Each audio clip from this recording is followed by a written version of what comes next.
Experience a membership that backs what you're building with American Express Business Platinum. Enjoy complimentary access to the American Express Global Lounge Collection and a welcome offer of 200,000 points after you spend $20,000 on purchases on the card within your first 3 months of membership. American Express Business Platinum. There's nothing like it. Terms apply. Learn more at americanexpress.com/business-platinum. Welcome back to another edition of the Disney Dish Podcast with Jim Hill. It's me, Len Testa, and this is our show for the week of Schmurz Day, October 2nd, 2023. On the show today, news, listener questions, and in surveys, I'm more convinced than ever that the Star Cruiser isn't dead. Then in our main segment, we get so much listener mail about last week's fireworks show with details that we didn't know about the first time around, we're going to revisit that again. Let's get started by bringing in the man who's renaming his cats Ketchup and seemingly Ranch. It's Mr. Jim Hill. Jim, how's it going? Well, Len, we originally called them Betty and Ginger, but is anyone who listened to the Disney Dish back in August when Josh Gad filled in for you, that show actually ended with a pretty spectacular sounding cat fight going on in the background, So, we changed their names at that point to Bitey and Fighty. Bitey and Fighty, yeah. Bitey and Fighty. But this now brings me to a review of the Disney Dish that Andy from Idaho recently posted over on iTunes. And the headline for this 3-star review reads, "Informative, but too much background noise." Okay, so here we go. The review itself reads, "Look, Jim and Len do a good job presenting a fun and informative podcast, but I personally find it difficult to finish episodes sometimes because of all the background noises. Tables being set, sirens, construction, and catfights. These are some of the noises that have detracted from the 10 or so episodes I have listened to so far." And Len, gotta tell you, I'm of two minds when it comes to this review. One part of me wants to sincerely apologize to Andy from Idaho about all the noise in the background. But there's another part of me who wants to reach out to Aaron Adams, the guy who edits the Disney Dish, and I want to ask him, can you create a sound effect that makes Disney Dish listeners think that they're hearing two cats fighting on the back of a moving fire truck while they're setting a table? Lean into it, in other words. Yeah. There we go. So, but again, that's the thing. It's the time that works out best for us is the middle of the day. And right. Stuff happens in the middle of the day. Yeah. We try and minimize it. And Aaron does a great job of killing a lot of it. But yeah, sometimes it's just unavoidable. So there we go. Anyway, but thanks for the review. I appreciate it. Yeah, thank you, Andy. All right, Jim, let's do a quick shout out to subscribers over at disneydish.bandcamp.com. Thanks to new subscribers LH60563, J Press, Jenny Cat, and Big Bad John, and longtime subscribers Sarah Lynn, Matthew Pittman, Sean Moore, and Mark Brinkerhoff. Jim, these are the new flight attendants for Epcot's re-released Soarin' over California. They say the best part of the job is meeting new people and getting to sleep at home every night, and the hardest part of the job is figuring out what to do with all the Cheez-Its and peanut snacks they never have time to hand out during the flight. True story. All right, I have always wanted to ask about who is it that decided when they were making those snacks on the plane. It's like, okay, 5 peanuts or 6? What are we going for here, guys? Yeah. There's someone who does that too. Could we make it 4.5? I mean, that would be a huge savings this quarter. I was actually on a JetBlue flight recently where there were so few people on the plane, they gave us one of every snack without asking. And people were like, it was like Oprah's things, like Oprah's favorite things. People handing and you get a granola bar, and you get a granola. It was, people were very happy. It's, That's funny. That's funny. All right. All right, folks, before we do the news, a quick plug for our new show. Jim and I have been working with Imagineer Jim Scholl for almost 2 years on a new video series that explains how your favorite Disney attractions got built. The show is called Disney Unpacked. It comes out later this year, and you can see a preview of it at youtube.com/@DisneyUnpacked. On to the news. The news is sponsored by Touring Plans Travel Agency. We can help you book your next trip. Plus, it comes with a free Touring Plans subscription. Check us out at touringplans.com/dish. All right, Jim, the news. First, the Brightline train service has now opened between Orlando and Miami. I saw that. Yeah. The big yellow ribbon cutting and the confetti and everything. It's true. And our own Christina Harrison, rode the rails from Miami to Orlando to see what it was like. She loved it. So a couple of things that she wants to highlight. It's $79 in coach one way, $149 in premium, but premium comes with food and Wi-Fi. Okay. So it's about 3.5 hours one way, which is almost exactly what it is to drive. They have at least half a dozen trains per day going between Orlando and Miami. So take your pick of schedules. In comparison, Amtrak has 2. And this train, the Brightline, goes at speeds up to 160 miles an hour. So at some point, you're really moving. Also, if you're coming into or out of Orlando, it's at Terminal C in Orlando and not A and B. So you get to see the new terminal with its intermodal transportation area in there, which is really, really nice. Terminal C is actually pretty nice, too. I've been there quite a few times. Been trying to invent a reason to get over there. Oh, cool. Yeah, it's really nice. Yeah, it's got really nice lounges. I mean, basically, it looks like a really upscale mall. Huge, too. So It does. yeah, It does. can't wait to try this on my next trip to Miami, because it definitely fills a need. Oh, God, yes. Also, Jim, Journey of Water, inspired by Moana, opened this last Monday to annual pass holder previews at Epcot. Disney added a virtual queue line at the last minute for a walkthrough attraction. Why, Jim? Because it's always a surprise to Disney when Disney opens something. I don't know if you also saw the stuff on social media where, I mean, you want to talk about irony that they actually had to close Journey of Water inspired by Moana because it was raining. Sorry, folks. Come back when it's not wet. There we go. So, Yeah, it's fine. It's fine. It's a great walkthrough, though. It's a lot of fun. So, and the lines will calm down. So, also, Jim, Disney announced a new set of hotel room discounts, and this one is the headline here is book early and save up to 25% on rooms at select Disney Resort hotels in the new year. And the reason why I mentioned this particular discount is that it's coming about a month earlier than they normally announce these deals, and I think this is Disney testing to see how soft early 2024 is going to be. And I went back and go ahead.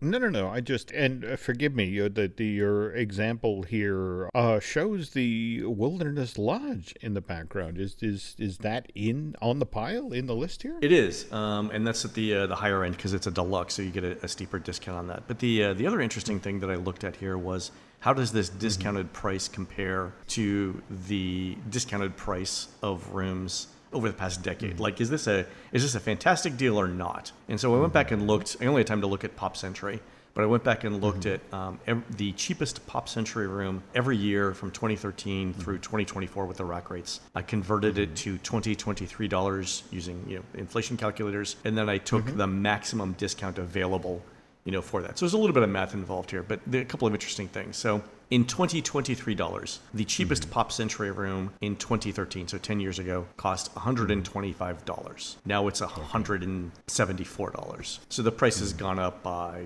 almost 40% over the in the last decade. The interesting thing though is prices pretty much tracked inflation plus a little bit up through 2019. So in 2019, a Pop Century room in $2023 went for $157. The next year, it jumped up 16% to $183. So the big jump in prices, was from 2019 to 2020. So they actually raised prices going into the pandemic, which nobody knew about the pandemic, but that was the big price increase. And prices have actually, in $2023, prices have actually come down from the 2020 peak. So it peaked at $183. In 2021, it was the same. If you look at this year, though, it's $174. Right now, a discounted 2024 room at Pop Century in constant dollars goes for about $158. And that puts it somewhere around 2020 prices. So this isn't the best deal that we've seen over the past decade. It is pretty much the best deal that we've seen in the last 5 years, since 2020. Okay.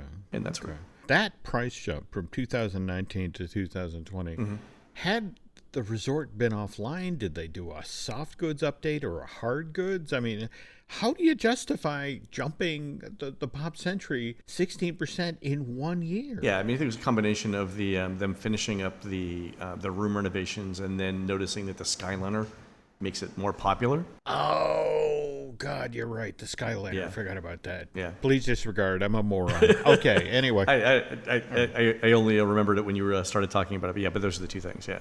So There we go. that's it. There we go. So to put that $158 discounted Pop Century room into perspective. Right now, the least expensive DVC points rental for January 2024 is running about $200 to $250 a night. It's typically at Old Key West, and the Pop has Skyliner, of course. So it's probably the least expensive room that you're going to find on property in one of the value resorts with this discount. All right, Jim, on to surveys.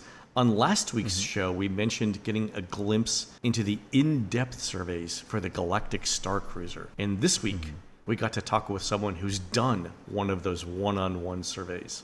I'm not going to mention anyone's name, not going to mention when it was happening, but I do have a list of the questions that Disney asked in this one-on-one personal interview about the Star Cruiser. Okay. So I'm going to break this up into 3 or 4 categories. The first one is pre-arrival questions. And those questions were, where did you first hear about the Galactic Star Cruiser? How did you prepare for it? The one thing I'd like to hear or to see in a follow-up question about this is, when it asks, where did you hear about the Galactic Star Cruiser? I think one of the big things that we've talked about on the show is that Disney's marketing was off for the Star Cruiser. It was. So what I'd like to see a follow-up question here is, what did you think the Galactic Star Cruiser was when you first heard about it? Like, did you think it was a hotel or did you think it was an experience? Another thing worth noting here, that how long did it take you to prepare your character question? Remember, when you and Chrissy came back from getting, you were on the first sailing of the Halcyon. And, and Chrissy, and again, I love your sister, but she thinks of herself more as an introvert. And she described how she hung back and watched, other people, really get into the show, so to speak. And, that whole notion of how long did it take to prepare your character, I think there's a number of people who, when they heard about the Galactic Star Cruiser and heard about, well, you got to buy clothes and you got to have a character and you got to really throw yourself into it. Right. There were those folks who was like, geez, that sounds like a lot of work, and I want to do this. I don't want to necessarily do that much homework before I go on vacation. Right.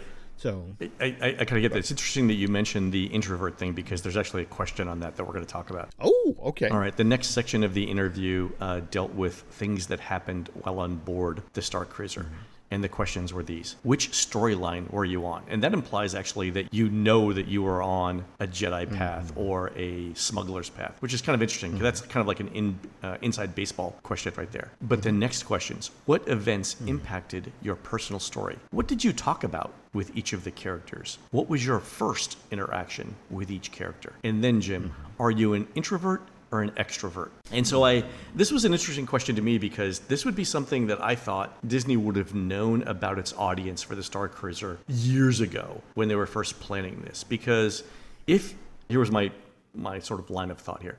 If introverts are a large segment of the Star Wars fan base and they realized that they would have to be extroverts for this experience, you've already eliminated most of the people who would enjoy this thing the most. So asking this question after the fact is kind of interesting. So just as a follow-up, I emailed one of our friends, Alexis Franzese, who is the chair of the psychology department at Elon University, North Carolina. I'm like, hey, Alexis, what percent of the U.S. population considers themselves introverted? And it varies, based on exactly how you define it and, time and stuff like that. But generally between like 30 and 50% of the population considers themselves introverted. So most people are extroverted. And I think this is one of those things where, again, if you have a fan base that is made up of a larger than usual percentage of introverts, you would probably have to adjust the story based on that. Last 3 questions, though, were super interesting. And again, I think it points to all of the different ways in which Disney's trying to redo the Star Cruiser experience to make it shorter and more effective. Also, they're also looking, Jim, I think this is no doubt, to make it cheaper to run. Because remember, one of the reasons it's closing is Disney couldn't make money on it at $5,000 per voyage, right? Okay. So the 3 questions were, how could Disney better integrate D3, so the AI robot in the room, into the story? And so when you and I were there, I think we played with it, the little in-room video screen bot thing. But it didn't really seem to impact the story. When I'm at Walt Disney World, typically when I return to, my hotel room, this is where, my island of peace. Yeah. This is where I go to regroup before I go back out and play. And so the whole notion, and I have to tell you, Nancy definitely, played with D3. In fact, I forget which of the folks on the Disney Dish fan event we did on the thing persuaded her, oh, you got to have it tell you a bedtime story. But yeah, I mean, it's the effect of, no, I'm off the clock at this point. I'm not going to check in with the droid. And that's a great point, actually. Yeah, because if it becomes something that you have to interact with, then it's a chore. Yeah, then you're never truly off, even in the room. Which again, going back to the introvert extrovert thing. Yeah.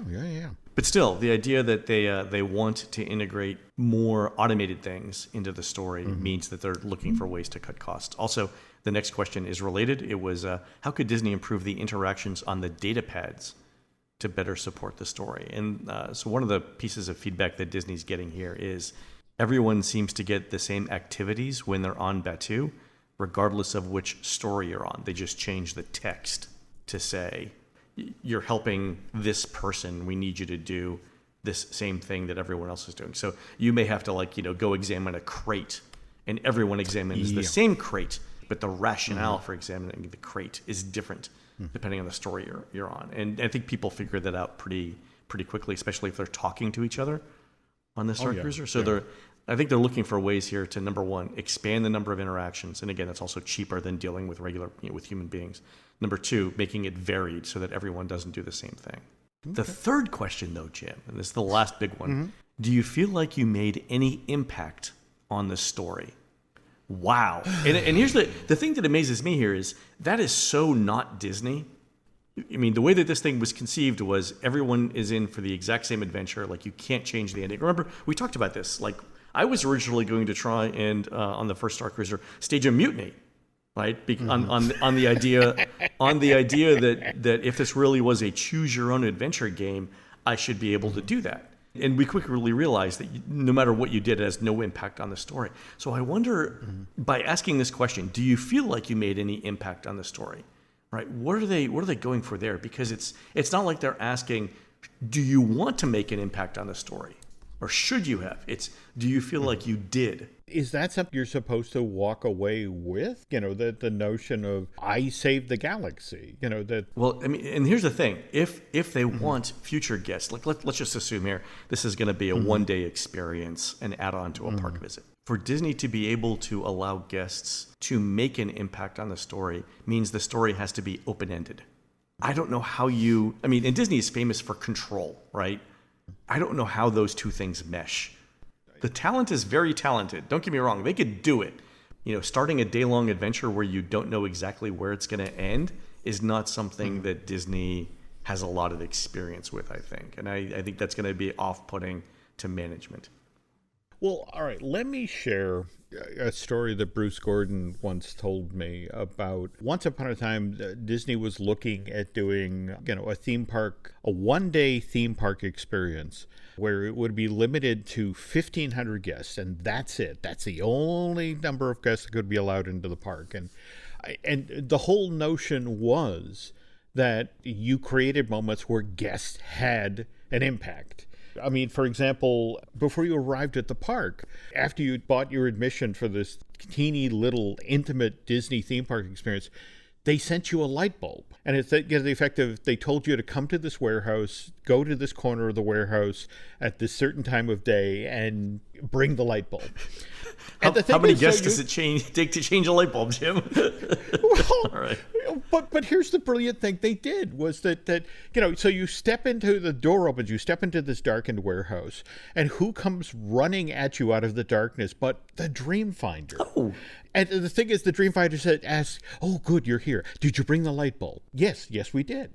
He takes the light bulb out of your hand and he screws it into the just air that's in front of you. But what happens is suddenly behind you, 1,000 other light bulbs just like it light up, and it's Main Street. Oh. You created Main Street. All right. And then, yeah, okay. All right.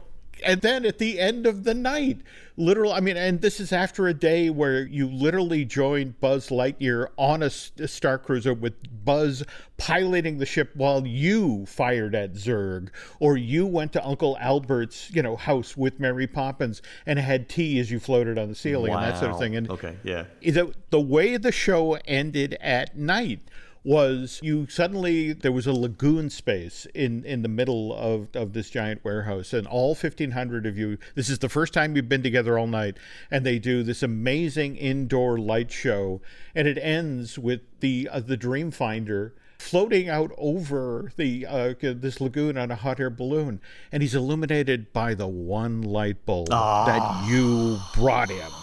And he thanks you and reaches up and literally pulls the light cord and lights go out. But then there's a lighted path that leads you, on your way out the door. And at the door, you're greeted by a Disney attendant. By the way, the Dreamfinder wanted us to give you this back, and you get your light bulb back. That's the thing. It sounds great. It's very personalized. The effects sound amazing. Jim, I'm thinking that's $50,000 a person. No, that wasn't exactly. That was the story that Bruce told me. Everyone thought it was the most amazing thing, and then we laid down. Well, this is what it's going to cost, and it's $25,000 per person. Yeah, we can't do that. But man, wouldn't it be cool if we could do that? That's gotta be great. Yeah, that's amazing. All right.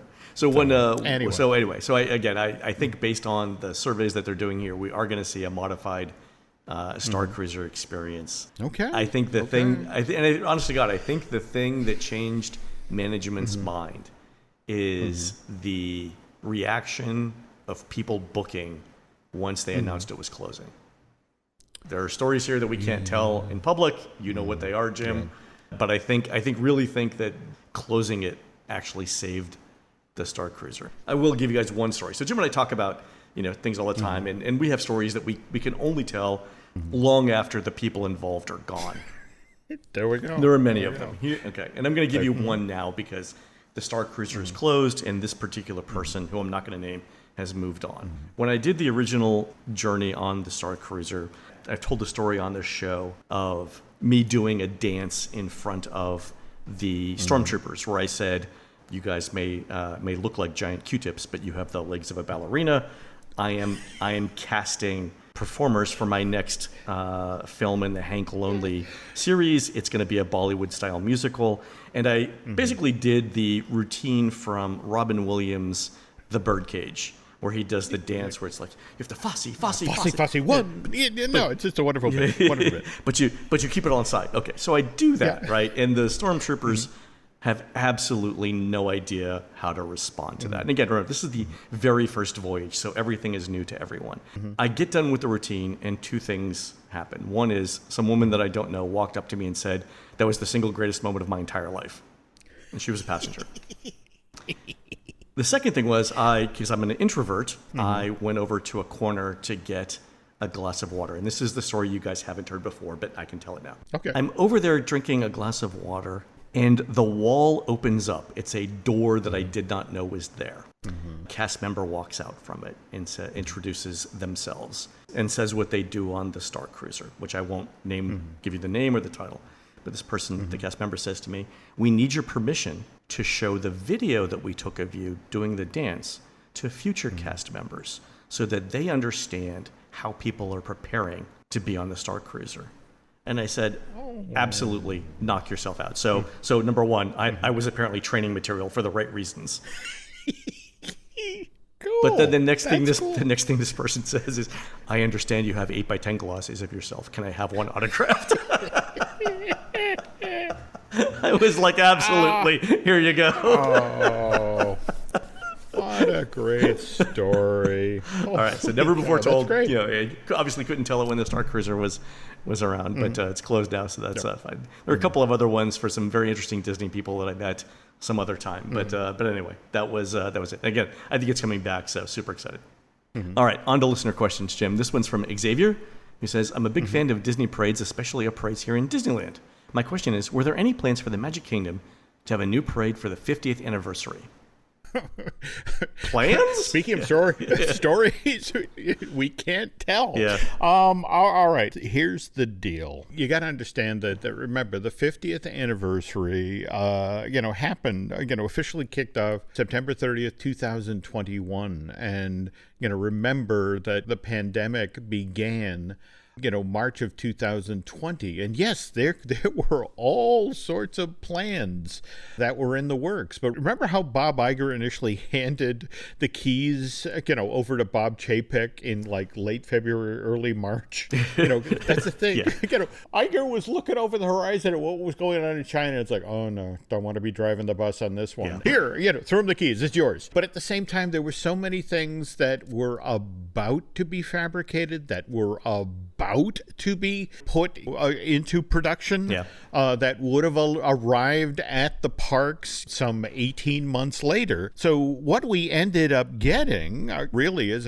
for the Kingdom was the fireworks. Oh, I'd already completely forgot about the fireworks. I thought you were going to go with iridescent cupcakes, but okay. Well, those two. Okay. I mean, it's just sort of like, and that's the thing. There was a full 7 years of planning that, was done out ahead. They literally had an all hands on deck in, when the park closed in 2020. And initially, Disney World is like, how long are we going to be closed? And it's like, and the fear was that it would stay closed as long as Disneyland did, which would, 15 months? Yeah, that was brutal. Yeah, so that was the thing. That the one thing that they knew they could get done, because you can do it on a computer, because you've done other fireworks projection shows, is Enchantment. And I think it speaks volumes. When you think about how long, for example, something like Wishes ran at the park. Oh, yeah. Where, what was it? Enchantment ran from, September 30th, 2021 to April of this year. And then it's like, we're bringing back Happily Ever After. Yeah, Why? It did Don't not, ask. It did not survey well. It was a mess in a lot of ways. Yeah. Yes, there was a parade planned, but on the other hand, if you remember the story that Len told just on the last show about the character cavalcades, baby. Yeah, so it's an interesting situation, folks. Yeah, I don't expect the Magic Kingdom to get a new nighttime parade anytime soon. I think it would be, and the only reason if it did get one, it would be because it's too expensive to build an actual attraction, and a parade is a better short-term fix. So we might see it for that, but I'm suspicious that we won't. Yep.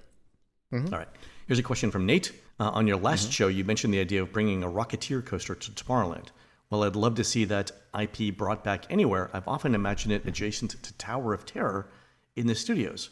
Rock and Roller Coaster is due for a retheme, and the Rocketeer would be a perfect thematic fit for Sunset Boulevard. Please tell me someone has considered this. Ooh, from your lips to God's ears, Nate.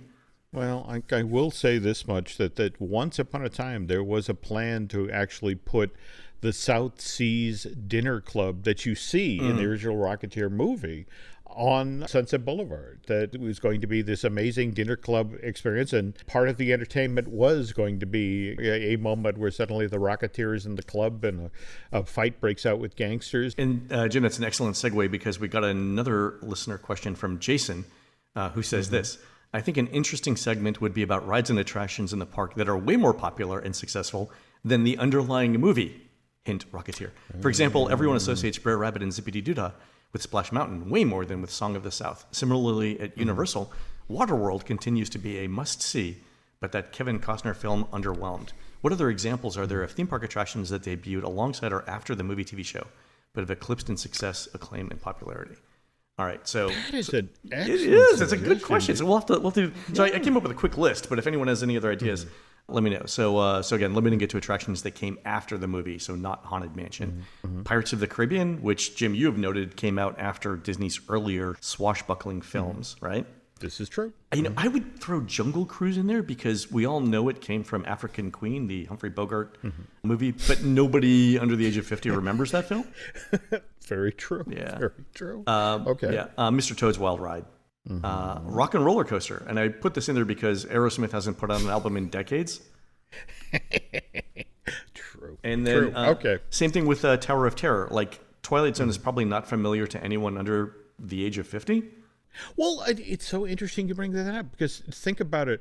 When they decided to take this ride system to Tokyo Disney Seas. We love the drop. We love the setting. The Japanese we have no idea what this television show is you're talking about. Exactly. So that's why they had to invent, the Harrison Hightower, storyline, because it's otherwise this just made no sense. Well, there you go, Jason, right there. And then the last one I would throw in would be the Sci-Fi Dine-In. And the reason I'm throwing it in there is I would argue that most of the people going there have never been to a drive-in. I mean, when was the last time you went to a drive-in, Jim? We actually have one of the remaining ones here in New England, just a town or so over, the Milford Drive-In, and I want to say the very last time, geez, what Pixar film did we see there? Oh, you actually saw a modern film in a drive-in? Well, relatively modern. I might have been Up, 2006, 2007. I mean, okay. So it's been a few decades. It's been more than 10 years. But even then, it was like you didn't hang the speaker off of your window. You turned the radio on. Yeah. But yeah. All right, good. It's a good list. Good question. Yeah. All right. Fair. All right. All right. Last email is from Jonah, who says, "Hi, Len and Jim. I'm a longtime listener and fellow data geek. I was so excited when you were talking last week about the market price of vegetarian options at 50's Primetime Cafe." So just as a quick aside, remember last week, Jim, we had said that Disney had started to put the words market price on the vegetarian dishes at 50's Primetime Cafe. And I joked that now, along with doing your Genie Plus reservations at 7 a.m., you can catch the morning farm report as well to figure out what you're going to pay for tomatoes at 50's Primetime. Anyway, Jonah writes in and says, "I'm a market research expert in fresh foods and have started to watch as the fluctuating prices are now causing outlets to try and make back profits by charging based on yielded demand.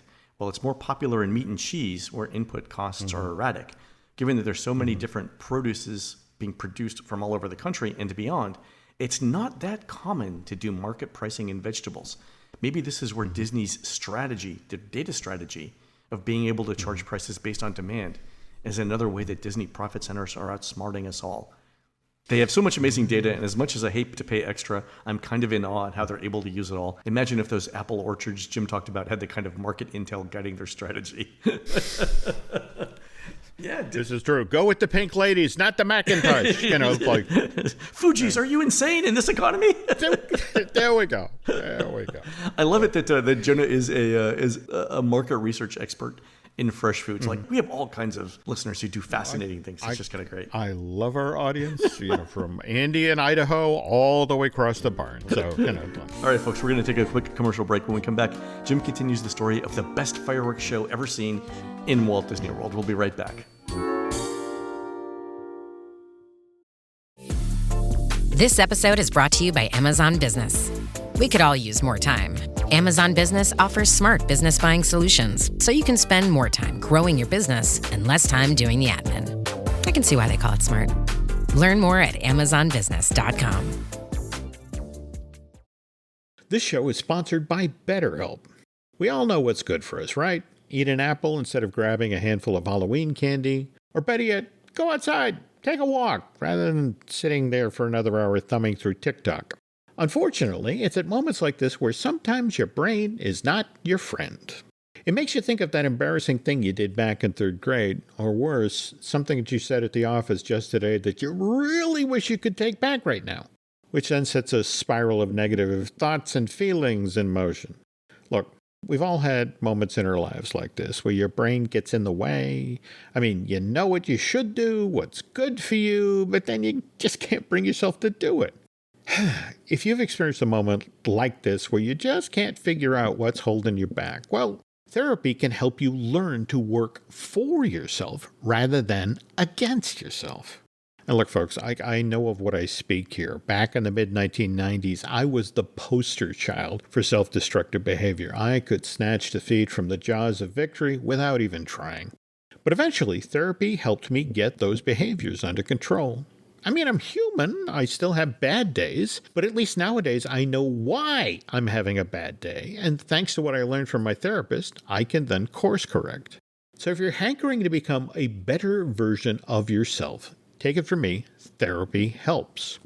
And if you're thinking about starting therapy, well, why not give BetterHelp a try? BetterHelp is entirely online. It's designed to be convenient, flexible, and suited to your schedule. Just fill out a brief questionnaire to get matched with a licensed therapist and switch therapists at any time for no additional charge. So make your brain your friend with BetterHelp. Visit BetterHelp.com/DisneyDish today to get 10% off your first month. That's BetterHelp, HELP.com/DisneyDish. We thank them for sponsoring today's episode.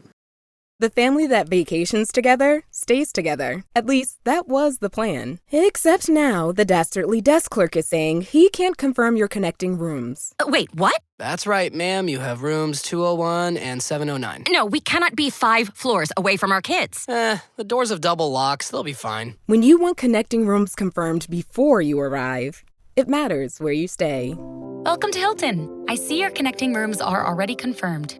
Hilton, for the stay.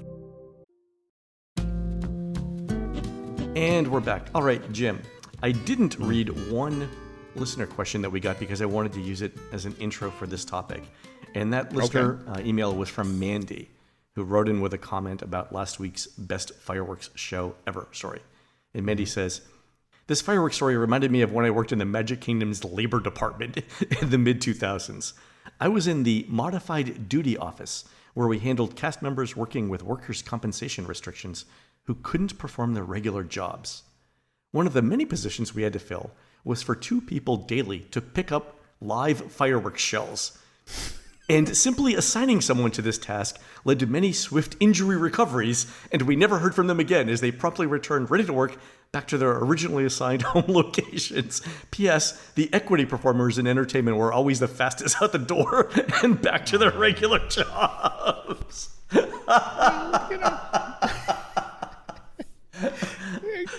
Oh, you can't stand on your feet all day. Hey, you know what? We've got a job where you can sit down for almost all of it. Yeah, it's driving the fireworks truck. Hello?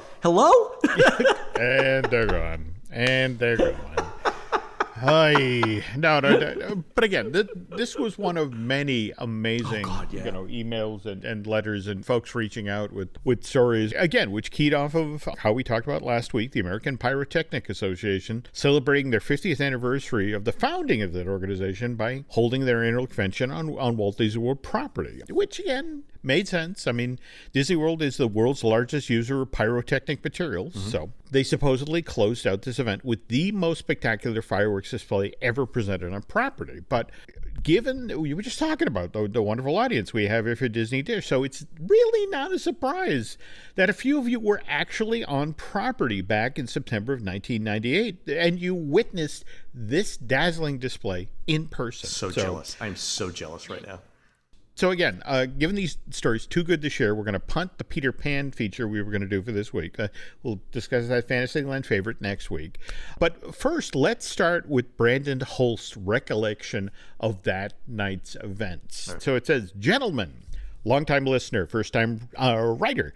I'm a veteran theme park operator and still work in the industry as a consultant and really enjoy the scientific technical angle Len brings to the podcast in addition to Jim's wonderful historic insights.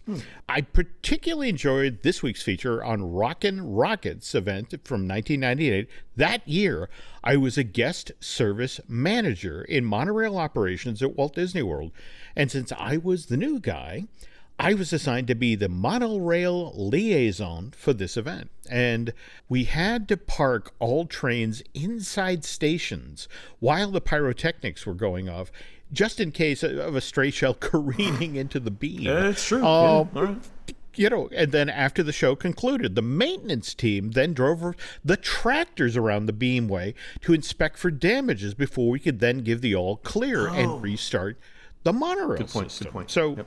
All right, so you can imagine my disappointment, sarcasm intended, when I was told that my position during Rockin' Rockets would be atop the southwest corner rooftop of the Contemporary Tower, keeping an eye out for any errant projectiles. Yeah, I feel so bad for you here.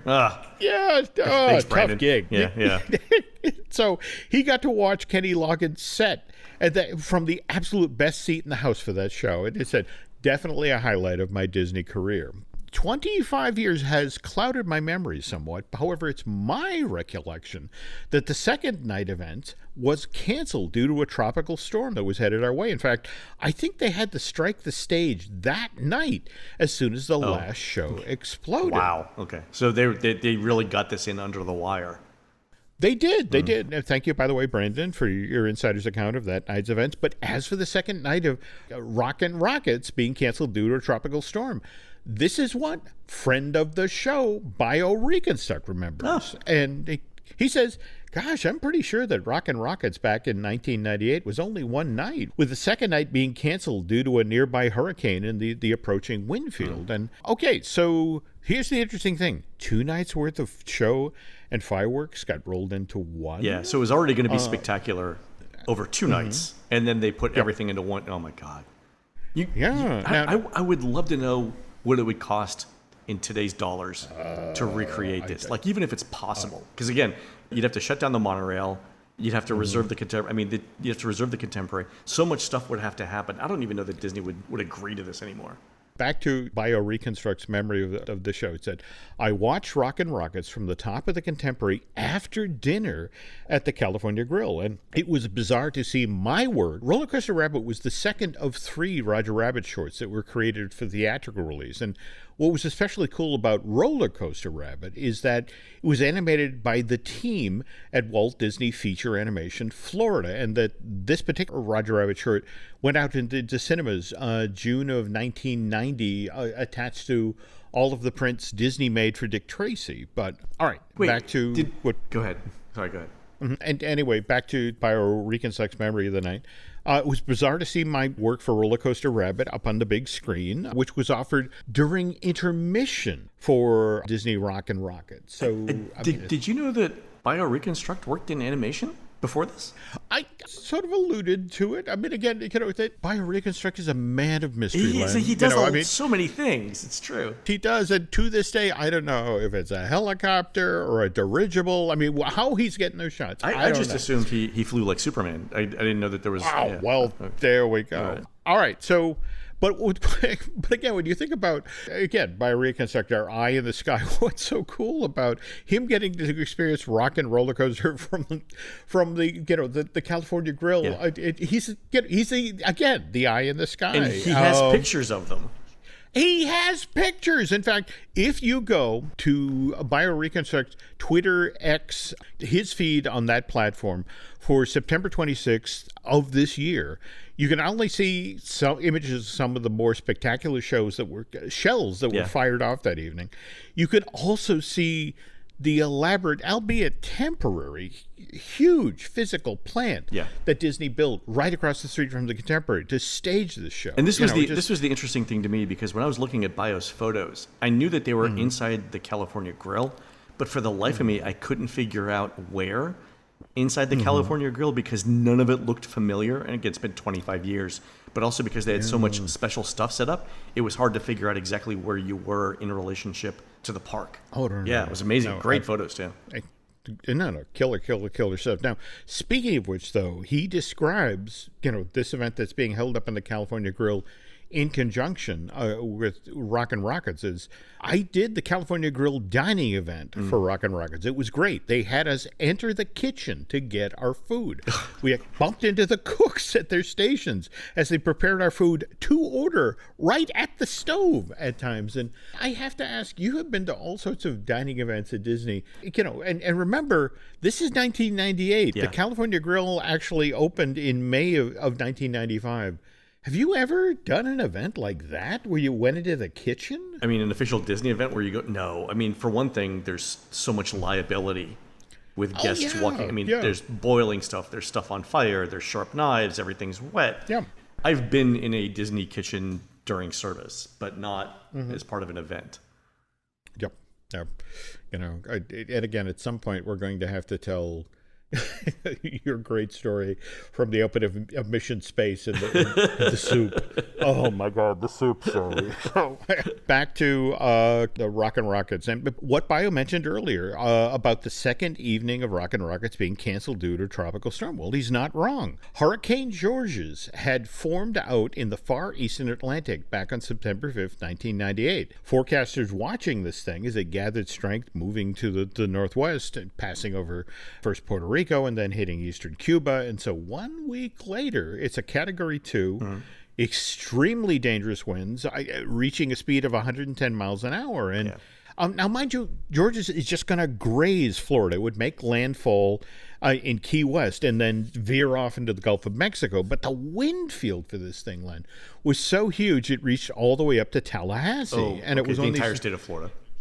Entire state of Florida. Okay. So it was one of these things where it's like, but it was going to make landfall morning of the 25th, which meant that Disney could get in one show of Rock and Roller Coaster on the night of the 24th. But as Brandon mentioned, them striking the set, the moment that the show ended, because the thinking was that, everything that was lying there on the ground with 110 mile an hour wind becomes a projectile. Jim, so it's like, Jim, guys, did we just write the script for Sharknado 5? Did we? I think we did. I think we did. Okay. All right.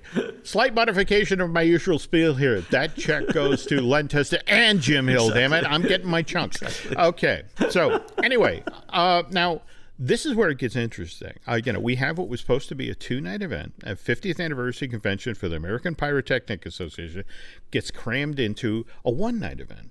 And again, we know that Kenny Loggins and the B-52s performed because, well, again, Brandon mentioned, it's, up there in the corner of the Contemporary, looking down at Kenny Loggins perform his set. BioReconstruct, a miracle worker, amazing man. He found online live recordings that were made of both of these groups as they performed at Walt Disney World. Amazing. And, and in fact, he showed me, he ordered them and already had them. But in fact, it sent me photographs. He sent me photos too. The thing I loved about the sleeves that these CDs were in is it looked like somebody bought one of those late 1990s 500 fonts on a CD for $5 and used the same 3 fonts on everything. Yeah. It was brought me back. Yeah.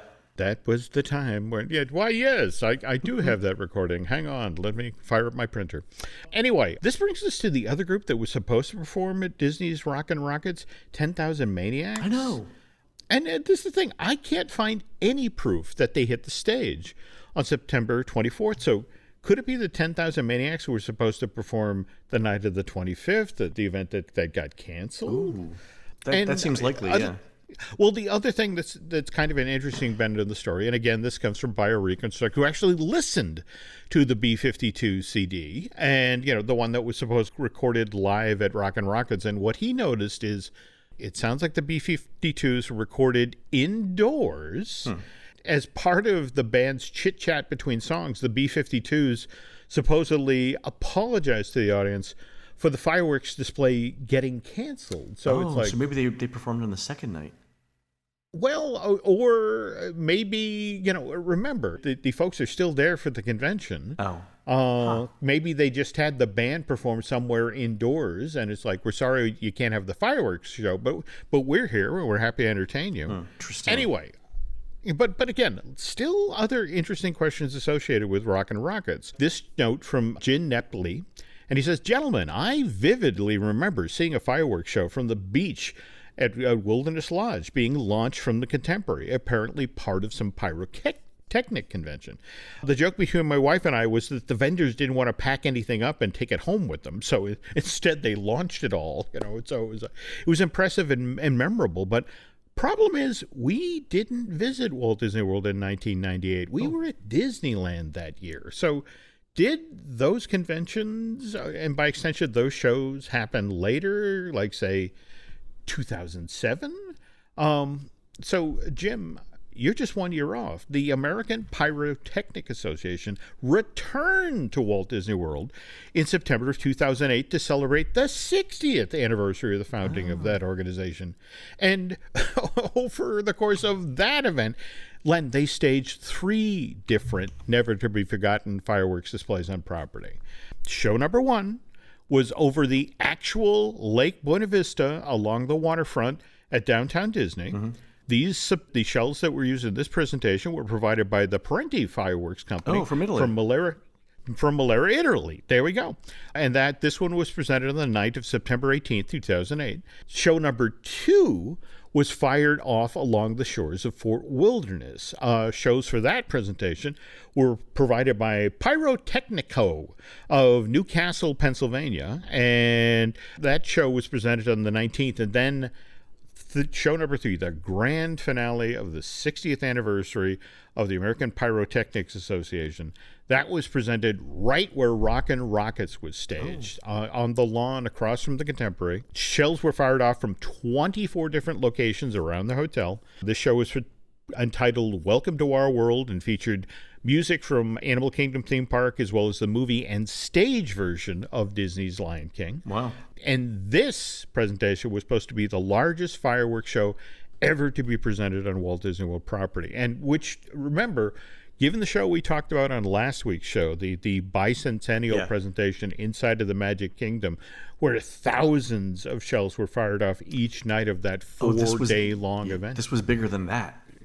This was bigger than that. Insane. But the beauty part, Len, you can go to YouTube right now and watch videos that people took at Walt Disney World in September of 2008 of both of these firework displays. The one that was done over Lake Buena Vista at downtown Disney, as well as Welcome to Our World. And I'm sure somewhere out there, somebody also has coverage of the Fort Wilderness show, but I couldn't come across that. But again, so if you want to see and judge for yourself, is this in fact the biggest show ever? Just look for Welcome to Our World, September 2008 on YouTube. I think, Jim, we have to lobby the American Pyrotechnics Association to hold another convention in Walt Disney World. Like, we need a letter writing campaign here. That's a wonderful idea. But thinking of big fireworks-related stories, going to circle back to Brendan Holst's email that he shared. One last story, folks. Okay. So here we go. As a college program cast member back in 1994, I talked my way into shadowing the Illumination stage manager one night. We got to watch the show from the control booth on top of the Mexico Pavilion, where there was a large console with each launch location's status indicated, as well as a manual fire button for each of the barges in case the automation just didn't work as intended. There's actually another control booth, but I think for different show elements at Canada. I did not know that. Okay. I'm not saying I've been in the console, but I've been very close to the console. Okay. Wow. All right, go ahead. Yeah. Okay. Is there a button similar to the one that Go ahead, do the story. Brandon Yeah, do the story. Yeah. There we go. All right. In the corner of the panel was a lone button that labeled World War III. A submarine rises from the lagoon. There we go. So curious, I asked the stage manager what that was all about. He told me that was for the New Year's Eve and 4th of July shows at Epcot, where, as he described, they pull a batting cage, they put it on a pontoon boat, and stuff it at the top with fireworks. And when the time comes, they hit the World War III button. Yeah, and just like World War III, there's no going back once you hit the button. No.